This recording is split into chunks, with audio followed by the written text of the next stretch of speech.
Hello there everyone, it's SWAC back today, and I have a theory as to how Ezra and Thrawn were able to survive the jump to hyperspace in the finale of Star Wars Rebels. And I think it's safe to assume that they definitely survived. Lucasfilm has been hinting at the future of these characters for a while now, especially with the name drop of Thrawn in Season 2 of The Mandalorian, but a lot of people still like to ask the question, how would they have lived if, the windows were shattered and they made a jump to hyperspace? And I do have a theory as to how that could be.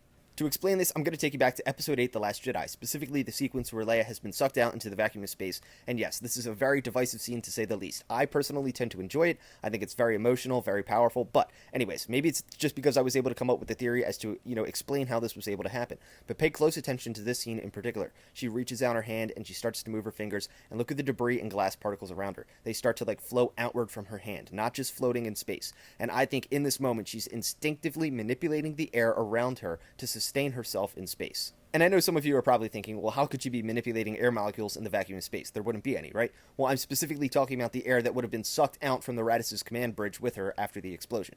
So my theory is that select Force users are actually able to instinctively manipulate the smallest of air molecules around them to sustain themselves in space. Now this is where it all comes together, because if you look at the very final moments of Ezra and Thrawn when they're about to jump to hyperspace, all the glass particles are floating around them, and I think Ezra is also instinctively manipulating the air around them to sustain themselves before the jump to hyperspace, and I think that is how they were able to survive. Now again, this is just a theory that I have, and I could be totally wrong. I wasn't really using a whole lot of science to back this up, but there is definitely some clear similarities between these two scenes. As you can clearly tell, when they reach out their hands, the glass and the debris around them is clearly being manipulated, and I think in that moment they're actually just based off of instinct, manipulating the air around them, and that's how they're able to survive.